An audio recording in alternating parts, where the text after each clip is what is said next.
మీసమున్న నేస్తమా నీకు రోషమెక్కువా, రోషమున్న నేస్తమా నీకు కోపమెక్కువా, కోపమెక్కువా కానీ మనసు మక్కువా. స్నేహానికి చలికాడా దోస్తీకి సరిజోడా, ఏళ్ళెదిగిన పసివాడా ఎన్నటికీ నిన్ను వీడా. మీసమున్న నేస్తమా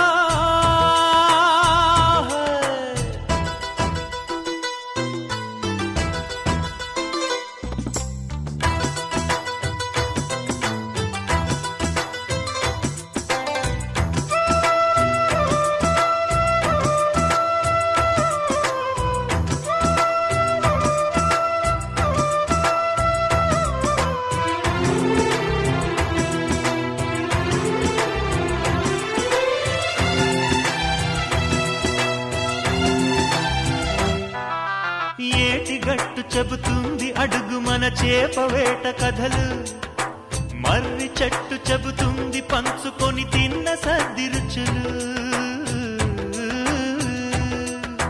చెరుకు తోట చెబుతుంది అడుగు ఆనాటి చిలిపి పనులు, టెంట్ హాల్ చెబుతుంది ఎన్టీఆర్ స్టంట్ బొమ్మ కథలు. పరుగెడుతూ పడిపోతూ ఆ నూతుల్లో ఈత కొడుతూ ఎన్నేళ్ళో గడిచాయి ఆ గురుతులనే విడిచాయి. వయసంత మరచి కేరింతలాడే ఆ తీపి జ్ఞాపకాలు కలకాలం మనతోటే వెన్నంటే ఉంటాయి. మనలాగే అవి కూడా విడిపోలేనంటాయి. మీసమున్న నేస్తమా నీకు రోషమెక్కువా, రోషమున్న నేస్తమా నీకు కోపమెక్కువా.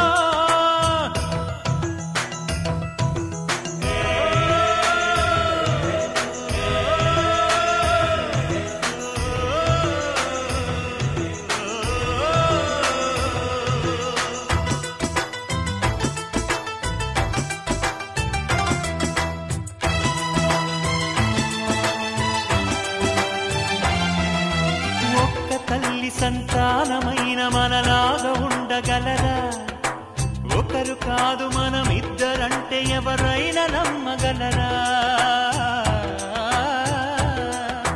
నువ్వు పెంచిన పిల్ల పాపలకు కన్న తండ్రినైనా, ప్రేమ పంచిన తీరులోననే నిన్ను మించగలనా.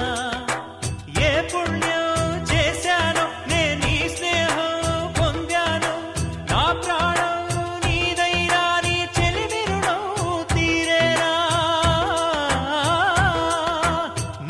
సేవ చేసేందుకైనా మరు జన్మ కోరుకోనా. స్నేహానికి చలికాడా దోస్తీకి సరిజోడా, ఏళ్ళెదిగిన పసివాడా ఎన్నటికీ నిన్ను వీడా. మీసమున్న నేస్తమా పిల్లవాగుతో చెప్పకండి ఈ పిడుగులాంటి వార్త, చల్లడిల్లి అది గట్టు తెంచుకొని పొంగి పొరలుతుంది. చెరుకు తోటతో చెప్పకండి ఈ కటిక చేదు మాట, పెళ్ళు పెళ్ళు మని మొదలు విరిగి అది నేల కొరుగుతుంది. ఇది తెలిసిందా గాలిపటం తన గుండె పగిలి కూలుతుంది.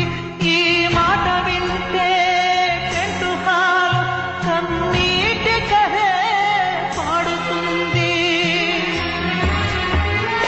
జగము మారిన యుగము మారిన. బండి మీద వెళ్ళే ప్రతి ఒక్కరికి చెప్పే మాట ఒకటే, దయచేసి బండి మీద వెళ్ళేటప్పుడు జాగ్రత్త. ఎందుకంటే మనం వేగంగా వెళ్ళేటప్పుడు మనం ముందున్న గమ్యాన్ని చేరుకుంటామో లేదా పై ఉన్న స్వర్గాన్ని చేరుకుంటామో తెలియడం లేదు. కానీ మనం ఎవరి కోసం ఆలోచించిన అవసరం లేదు, కానీ మన కోసం ఎదురు చూసే తల్లిదండ్రుల కోసం ఆలోచించండి. ఒకటి మాత్రం నిజం, ఏదైనా వస్తువు పేలితే గట్టిగా శబ్దం వస్తుంది, అదే మన గుండె పగిలితే నిశ్శబ్దం వస్తుంది. శబ్దం కన్నా నిశ్శబ్దం చాలా ప్రమాదకరమైనది. యాక్సిడెంట్ అవ్వడం అంటే నీ బండికి డ్యామేజ్ అవ్వడం లేక నీ మనసుకు గాయం అవడం కాదు, నీ కుటుంబం మొత్తం రోడ్డు మీద పడటం. ఇది గుర్తుపెట్టుకో.